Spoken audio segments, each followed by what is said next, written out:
એની એટલે ઘટસ્યૈવ, જેમ તમે ઘડાને નકારી કાઢો છો, આત્મનઃ અપનોતુમ ન પાર્યતે, આત્માનું સાક્ષીપણું વાસ્તવમાં નકારવું શક્ય નથી. જેવી રીતે તમે ઘડાને નકારી કાઢો, અહંકારને નકારી કાઢો, જગતના પદાર્થોને નકારી કાઢો, એવી રીતે ન નકારી શકાય. સાક્ષીને ન નકારી. ઇનફેક્ટ સાક્ષીને કારણે જ તો વસ્તુઓ નકારીએ છીએ. વસ્તુઓ નકારીએ કે વસ્તુઓની હાજરી બધી જેના થકી નોંધ લઈએ છીએ, એ તો વાસ્તવમાં સાક્ષી ક્યારેય નકારાતો નથી. કુશાગ્ર ધિયા એટલે વાસ્તવમાં આવું સ્વરૂપ. કુશાગ્ર ધિયા એટલે વાસ્તવમાં જેની બુદ્ધિ, ધી એટલે બુદ્ધિ, જેની બુદ્ધિ આવી કુશાગ્ર છે. કુશ અગ્ર, કુશ નામનું ઘાસ છે, જેની જે ધાર હોય છે એ અત્યંત બ્લેડ જેવી હોય છે. એટલે આવી ધાર ધરાવતું ઇન્ટેલેક્ટ, એટલે વાસ્તવમાં જેને કે કુશા નામના જે ઘાસ જે છે એની જેમ એનો એ જે હોય છે ઘાસ, એની જે પેલી ધાર હોય ને કેવી તીક્ષ્ણ હોય છે, શાર્પ, એવી રીતે વાસ્તવમાં આ વ્યક્તિ જે વાસ્તવમાં આ રીતે અહંકારને આ રીતે નકારે છે અને આત્માના સાક્ષીપણાને જે જાણે છે, આ રીતે આવી પ્રકારની આવી પ્રકારની બુદ્ધિ, ધારદાર બુદ્ધિ ધરાવનાર, આપણે નથી ઘણી વાર કહેતા રેઝર શાર્પ ઇન્ટેલેક્ટ કહીએ છીએ ને, આવો શબ્દ છે અંગ્રેજીમાં, રેઝર શાર્પ. એટલે એ પ્રકારની, અર્થાત કુશાગ્ર બુદ્ધિવાળો આપણે એવું બોલીએ છીએ પણ ખરા. એટલે એ રીતે વાસ્તવની અંદર એક અહમ સતત બદલાતો છે, અહંકાર છે, એ તો વાસ્તવમાં ખરેખર અનાત્માનો જ ગુણધર્મ છે. અનાત્મા સતત બદલાય છે, અંતઃકરણ વગેરે, અને માટે એ આત્માનો ધર્મ નથી, આત્મામાં રહેલો નથી. એ તો આત્માનો વાસ્તવિક હું સાક્ષી છું, એના અજ્ઞાનને કારણે એ અહંકાર જે છે એને જ હું વાસ્તવમાં આત્મા કહી દઉં છું. એ પણ ચેતન છે અને એને જ આત્મા હું કહી દેતો હોઉં છું, પરંતુ ખરેખર એ મારું સ્વરૂપ નથી. માટે આત્મા સાક્ષી છે, બદલાયા વગરનો છે. બદલાયા વગરનો છે મતલબ જન્મ મૃત્યુથી, જન્મ મરણ વગેરે વિકાર જ છે બધા આ રીતે. અને એની વચ્ચે પણ જે હોય બધા વિકારો જ છે. યુવાવસ્થા, બાલ્યાવસ્થા, પ્રૌઢાવસ્થા, ફલાણાવસ્થા, બધા વિકાર જ છે. ષડ વિકાર આપણે કહીએ જ છીએ. એટલે અસ્થિ જાયતે, અસ્થિ વર્ધતે, વિપરિણમતે, અપક્ષીયતે, વિનશ્યતિ. એટલે હું આત્મા, હું સાક્ષી, જન્મ મરણથી પર છું, નિત્ય છું વગેરે. આ રીતે આપણે જોયું 36મા શ્લોકમાં આ રીતે બહુ સરસ રીતે સિદ્ધ કર્યું. પછી 37મા શ્લોકના સંબંધ ગદ્યમાં કહે છે, એતસ્માચ્ચ હેતોઃ અહંકારસ્ય અનાત્મ ધર્મત્વમ અવસીયતામ.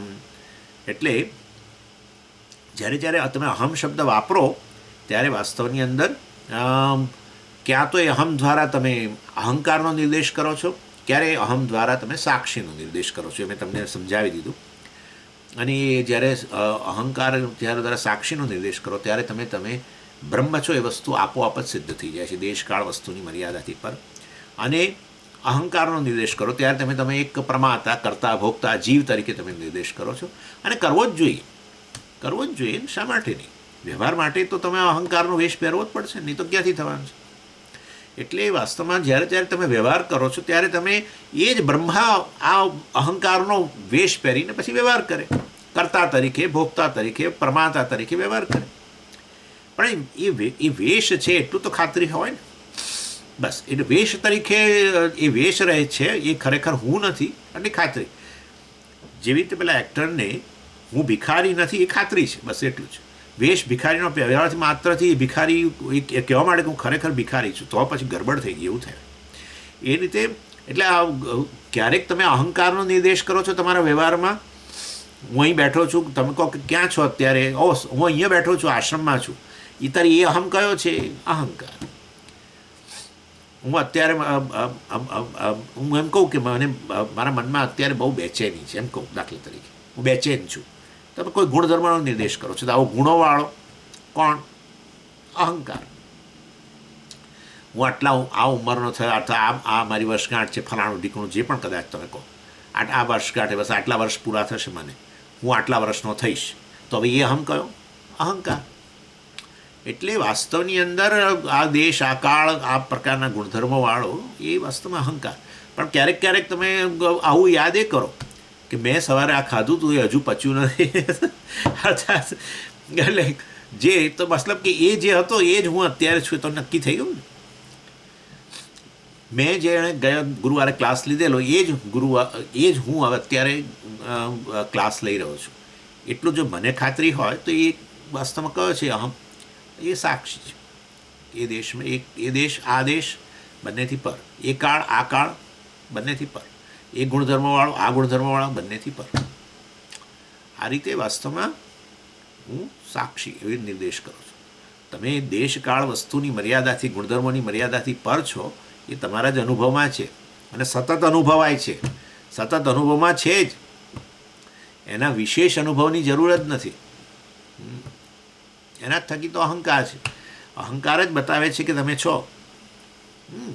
ભિખારી છે તો પછી એનો અર્થ કે એક્ટર છે જ, અંદર રહેલો જ છે. એના વગર કેવી રીતે હોય? ખાલી પેલો વેશ ખાલી તો ન હોય, ખાલી પેલું કપડું મતલબ કે વસ્ત્ર એવું તો હોય નહીં. એ પહેરનારો તો અંદર બેઠો જ છે. અહંકાર રૂપી વેશ પહેરનારા તમે તો બેઠા જ છો. એ વેશ કાઢીને બીજો વેશ, એટલે તો કહીએ છીએ અહંકાર બદલાય છે. અત્યારે એક પ્રકારનો વેશ છે, કાલે બીજો વેશ, પરંતુ પહેરનારો તો સદાય રહેલો જ છે, અંદર નિત્ય છે. અને એ વેશથી પર છે. યાદ રાખો, વેશ નીકળી જાય. હા, હવે આ જન્મ જતો રહે, નવો જન્મ આવે, નવો વેશ, નવું શરીર ને વગેરે, એના થકી વ્યવહાર કરે. બરાબર? એટલે આ સેપરેશન કઈ રીતે કરવાનું બેની વચ્ચે? આ રીતે એક ઓળખાયેલો અહમ, બીજો છે અનુભવાતો અહમ છે ચિદાભાસ, અને ઓળખાયેલો જે છે જુદી જુદી પરિસ્થિતિમાં જે હું એક જ રહેલો છે એવી પ્રકારની ઓળખવાળો જે છે એ કયો? સાક્ષી. આ રીતે આપણે અન્યને ઓળખીએ છીએ. આ તો આપણે અત્યારે અહીંની વાત કરીએ છીએ, પણ આ રીતે તમે ઓળખો છો. 30 વર્ષ પહેલાં કોઈ મળ્યું હોય એ વ્યક્તિ, એ દેશ જુદા દેશમાં જુદા કાળે મળેલી, 30 વર્ષ પહેલાં મળેલી અને જુદા ગુણધર્મોવાળી હતી. અને અત્યારે તમે અનુભવમાં એ જ વ્યક્તિ હોય સમજો, તો અત્યારે આ જગ્યાએ છે અને 30 વર્ષ પછી એની અને કારણે એનો દેખાવ વગેરે એના ગુણધર્મો બદલાઈ ગયેલા છે, તોય તમે ઓળખી જાઓ છો ને. હા, તમને ઓળખ્યા એમ કે ને. બસ એ રીતે એ જ આ છે એમ, એ જ આ છે. તો એનો અર્થ એવો થયો કે 30 વર્ષ પહેલાંના ગુણધર્મો તમે દૂર કર્યા, એ વખતે જુદા દેખાતા હતા. અને એ દેશ અત્યારે અહીંયા નથી, પણ એ દેશે દૂર કર્યો.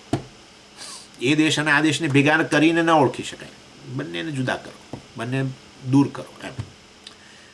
બંને કાળ, 30 વર્ષ પહેલાંના અને આ અત્યારના બંને કાળે જાણે દૂર કરો. અને એ ગુણધર્મો અને આ ગુણધર્મોને ભેગા ન કરાય, મતલબ કે એને છૂટા કરો, કાઢી નાખો. હા, તમને ખ્યાલ આવી જાય, આ વ્યક્તિ એ જ છે. એ દેશ, એ કાળ ગુણધર્મોથી વિશિષ્ટ, એ જ આ દેશ, આ કાળ, આ ગુણધર્મોથી વિશિષ્ટ છે. મતલબ એ વાસ્તવમાં વ્યક્તિ જે છે એની એ જ છે. ઓળખી ગયા તમે. એને ભાગત્યાગ લક્ષણા પણ કહેવાય. દેશકાળ ગુણધર્મોથી વિશિષ્ટ જે છે એટલો અંશ કાઢી નાખીને જે સામાન્ય અંશ છે બંનેની અંદર એ જાળવીને તમે વસ્તુને ઓળખો, અને એ રીતે તમારામાં પણ ઓળખો છો. એ તસ્માત હેતો આ પ્રકારના કારણને લીધે, એ તસ્માત આપણે આજે બતાવ્યું 37મા શ્લોકની અંદર. હવે મતલબ કે 37મા શ્લોકમાં હવે બતાવશે. આ તો આપણું સંબંધ ગદ્ય છે. અહંકારસ્ય અનાત્મ ધર્મત્વ. એમને આચાર્યને થાય છે કે આ અહંકાર હજુ અનાત્માનો ધર્મ છે, આત્માનો ધર્મ નથી. એ વધારે, કારણ કે બહુ ઇમ્પોર્ટન્ટ ટૉપિક છે ને, જરા સૂક્ષ્મ છે, કઠિન વસ્તુ છે. માટે બીજા કારણો 36મા શ્લોકમાં તો આપણે જોઈ જ ગયા, પરંતુ અહીંયા 37મા શ્લોકમાં વળી પાછા બીજા કારણો આપે છે કે આ કારણસર પણ, એ તસ્માત હેતો આ કારણસર પણ અહંકાર છે અનાત્માનો ધર્મ છે, નહીં કે આત્માનો. એથી અવશ્યતા આ વસ્તુ તમારા મનમાં સ્પષ્ટ રહેવી જોઈએ. અર્થાત અત્યારે અનુભવાતો જે છે એ અત્યારના સંસાર, અત્યારના મુશ્કેલીઓવાળો. મને ભૂતકાળનો અહમ હતો એ ભૂતકાળની મુશ્કેલીઓવાળો હતો. વાસ્તવમાં એ ભૂતકાળની મુશ્કેલીઓ અત્યારે નથી. એ વખતે 3 વર્ષ પહેલાં મને ફ્રેક્ચર થયું હતું એમ કે, 3 વર્ષ પહેલાં મને જ ફ્રેક્ચર થયું હતું એમ કે. હવે એ ફ્રેક્ચરવાળો અને એના કારણે પછી પેલી ખૂબ દુખાવો થતો હતો, દુખાવાની ગોળીઓ લીધીને એના પરથી કે કિડની પર અસર થઈને એમાં પછી એની ટ્રીટમેન્ટ ચાલીને આ રીતે હેરાન થઈ ગયો 6 મહિના. બરાબર, એ તો રહ્યો નથી અત્યારે. એટલે જૂના આ પ્રકારના સંસારનો અનુભવ કરનારો એ તો હવે રહ્યો નથી.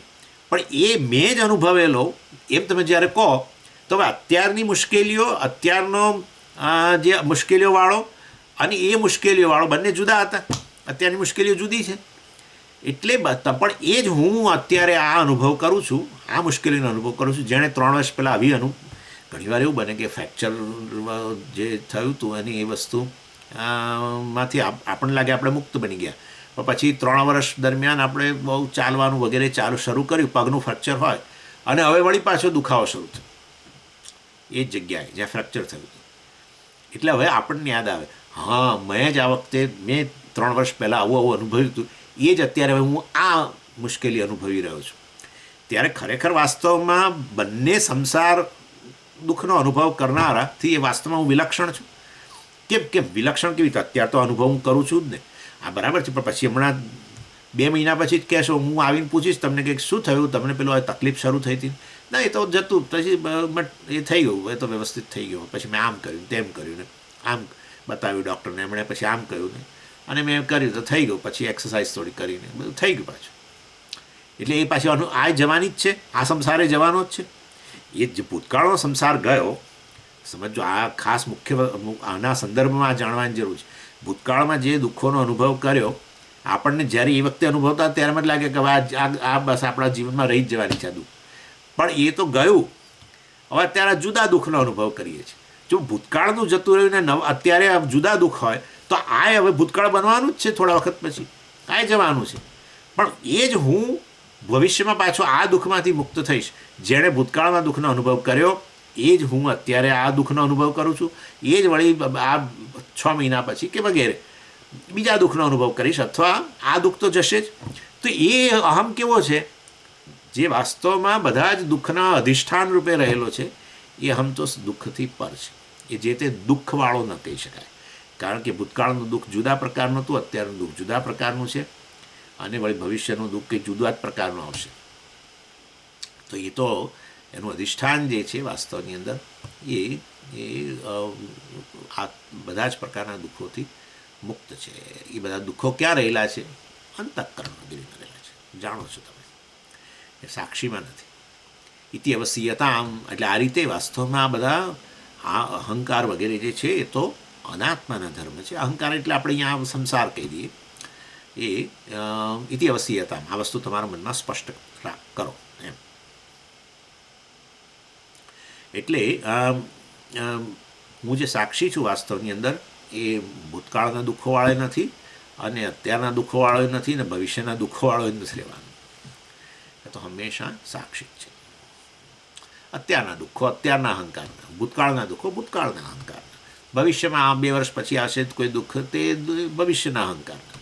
એ અહંકાર જ નેચરલી, કેમ કે એ ભવિષ્યનો અહંકાર અત્યાર તો નથી જ. એ વખતે અનુભવ કરનારો જે છે વાસ્તવમાં એ તો અત્યારે નથી, ભવિષ્યમાં આવનારો. એટલે આ રીતે એ અહંકાર જે છે એના છે બધા દુઃખ. સાક્ષી જે છે એના કોઈ દુઃખ નથી. મેં તમને એના માટે પેલું મૂવીનું ઉદાહરણ આપી દીધું. મૂવીમાં ઘણીવાર કોઈ ખરાબ સીન બતાવે, હે ને, પેલાને મારતા હોય, પેલી એક્ટ્રેસને કે હેરાન કરતા હોય વગેરે વગેરે, એવો સીન. વળી પાછું કંઈક જુદો સીન, વળી પાછું કંઈક બીજો, ફરી પાછું ફાઇટિંગ હશે. એટલે વાસ્તવમાં સ્ક્રીનમાં બધું જ આવે, અને જે આવવાનું છે ભવિષ્યમાં એ વખતે સ્ક્રીન જ હશે. પણ એ સીનવાળી સ્ક્રીન જે છે એ હજુ નથી આવી. એ પર્ટિક્યુલર સીનવાળી સ્ક્રીન એ હજુ અડધો કલાક પછી આવવાની હોય 3 કલાકના મૂવીમાં. એ સીનવાળી સ્ક્રીન જે છે પછી આવશે. અત્યારે જે સીનવાળી સ્ક્રીન છે અત્યારે છે. ભૂતકાળ 15 મિનિટ પહેલાં જે સીનવાળી સ્ક્રીન હતી એ ગઈ. એ બરાબર, એ અહંકાર બદલાય છે ને સીન. એટલે સીનવાળી સ્ક્રીન જાણે બદલાતી એવું લાગે, પણ ખરેખર તમે જુઓ તો એ સ્ક્રીન જ છે. સ્ક્રીન પિક્ચર શરૂ થયું પહેલાં એ સ્ક્રીન જ હતી, પત્યા પછી એ સ્ક્રીન જ રહેવાની છે. એ સીનથી ક્યારેય પ્રભાવિત નથી થતી. સીનમાં ફાઇટિંગ બતાવે ને, સીનમાં એને પેલો જે ખલનાયક હોય ને, એ પેલું શૂટિંગ કરે અથવા ચપ્પુ મારે પેલાને, આવું કરતા હોય છે ને. એટલે એક્ટરને ત્યારે આપણને હોય પેલું ચપ્પાથી પેલી સ્ક્રીન ફાટી જશે કે કશું, ડોન્ટ વરી, કશું નહીં થાય. હા, એટલે આ સમજો મુખ્ય વસ્તુ આ છે ભાઈ. હા, સંસાર આપણે માથું પકડીને બેસી જ જઈએ છીએ એ આવ્યું. હા, પણ ક્યાં છે આ સંસાર? અંતઃકરણમાં છે કે આત્મામાં છે? એ ખરેખર સીનના બધા જે વિવિધ પ્રકારના સીન છે, અગ્નિનો હોય, આગનો હોય, પૂરનો હોય, કે આ રીતે ચપ્પુ મારતો હોય, ગમે તે સ્ક્રીન એ સ્ક્રીનના ધર્મ છે. તો પછી સ્ક્રીન ફાટી જાય, સ્ક્રીનમાં આગ લાગી જાય, ના ના ના ના ના, એ ખાલી સીનના છે. પણ એ સીન ક્યારેય સ્ક્રીન વગર શક્ય નથી. બંને જોડે અભિન્ન છે. સીન સ્ક્રીનથી અભિન્ન છે. સ્ક્રીન જ સીનને અસ્તિત્વ પ્રદાન કરે છે. સમજો આ વસ્તુ. અને માટે વાસ્તવની અંદર સ્ક્રીન જે છે એ તો હંમેશા 15 મિનિટનો પહેલાંનો કે અત્યારનો કે પછી ગમે તે સીન આવે, પરંતુ સ્ક્રીન એનાથી પ્રભાવિત નથી થતી. એવી રીતે તમે સદાય અવિલુપ્ત સાક્ષી છો, વિકાર વગરના છો. અને પણ આવું આ જાણવાથી મુક્ત, તમે તો પેલા મોક્ષ માટે આપણે ચર્ચા કરતા હતા બધું, આમાં અને મોક્ષને શું સંબંધ? તો પછી તો બીજો કયો મોક્ષ જોઈએ ભાઈ તમને? સંસારમાંથી મુક્તિ જોઈએ છે કે બીજો કોઈ મોક્ષ જોઈએ છે? ના ના, અમારે તો જન્મ મરણમાંથી મુક્ત થવું. તો થઈ તો ગયું, ત્યારે થઈ તો ગયું. હવે શું? તમારા વિકાર જ નથી. મતલબ કે મરણ પણ વિકાર છે, વૃદ્ધાવસ્થા વિકાર છે, પછી વિકાર આવે મરણ. તો પછી વાસ્તવમાં મરણ નામની વસ્તુ જ નથી. તમે સદાય રહેલા જ છો, તો પછી વાસ્તવમાં મરણ નામની વસ્તુ ક્યાં છે? જો મરણ ન હોય તો જન્મ ક્યાં છે? જન્મ હોય તો મરણ હોય ને. જો જન્મ મરણથી પર જ હોવ તમે, તો વચ્ચેના વિકારો તમારા નથી. તમે સદાય સાક્ષી જ છો. તો પછી વાસ્તવમાં એ દ્રષ્ટિએ મોક્ષ કહેતા હોય, જન્મ મરણમાંથી મુક્તિ, તો તમે જાણો કે હું આવો સાક્ષી છું જે જન્મ મરણથી પર છું, તો મુક્ત થઈ ગયા. અથવા તો આ સંસાર કોઈ દેશની મર્યાદા વગરનો, કાળની મર્યાદા વગરનો, અમુક પ્રકારના ગુણધર્મોની મર્યાદાઓ વગરનો છું, અમર્યાદિત છું, અનંત છું, પૂર્ણ છું. એનું નામ મોક્ષ. મોક્ષ એટલે જીવનમાં પૂર્ણતાનો અનુભવ કરો, બસ આટલું. પૂર્ણતા હોવી, ઓળકાર હોવો, બસ. બધી મુશ્કેલીઓ આ જે છે ને અપૂર્ણતાની છે. કંઈક ને કંઈક સાલે છે, કશાકની મર્યાદા સાલે છે. જલ્દી વૃદ્ધ થઈ ગયો, કદાચ કોઈકને આવો વિચાર આવે, હા જલ્દી વૃદ્ધ થઈ ગયો, મારી બોલવાની શક્તિ ઘટી ગઈ, મારી વિચારવાની શક્તિ ઘટી ગઈ, મારી જોવાની શક્તિ ઘટી ગઈ, મારી સાંભળવાની શક્તિ ઘટી ગઈ. મર્યાદા તરત સાલે. એટલે હું મર્યાદાવાળો છું એ વસ્તુ, એનું નામ સંસાર. એનું જ નામ સંસાર કહેવાય. લોકો જીવનમાં શેના માટે ફાંફા મારે છે? જીવનમાં પૂર્ણતાના ફાંફા મારે છે. બસ તૃપ્તિ જોઈએ, જીવનમાં તૃપ્તિ જોઈએ. સ્વામીજી, બધે જે પણ રીતે હું મારું વિચાર કરું, બસ મને લાગવું જોઈએ કે મેં બધું એચીવ કર્યું છે. પૂર્ણતા, હોલનેસ. એટલે એ વાસ્તવની અંદર પૂર્ણતા જ એ આ રીતે તમે તમારો સ્વભાવ છે, તમે જાણી લો. સાક્ષી પૂર્ણ છે. સર્વદેશ, સર્વકાળ, સર્વ ગુણધર્મો જ્યાં પણ જે છે ત્યાં વાસ્તવની અંદર એ હાજર જ છે, અધિષ્ઠાન રૂપે. જે પણ સીન આવો આવવા દો, સ્ક્રીન તો હાજર જ છે સદાય. આ પ્રકારે વાસ્તવની અંદર તમે પૂર્ણ છો. એ વસ્તુ અહીંયા એને જ મુક્તિ કહેવાય. આચાર્ય કહ્યું અવશ્યતામ. આ તમે વસ્તુ બરાબર સમજો. 37મો શ્લોક જોઈશું. ઓમ પૂર્ણમદ પૂર્ણમિદમ પૂર્ણાત પૂર્ણમુદચ્યતે પૂર્ણસ્ય પૂર્ણમાદાય પૂર્ણમેવાવશિષ્યતે. ઓમ શાંતિ શાંતિ શાંતિ. હરિ ઓમ શ્રી ગુરુભ્યો નમઃ. હરિ ઓમ.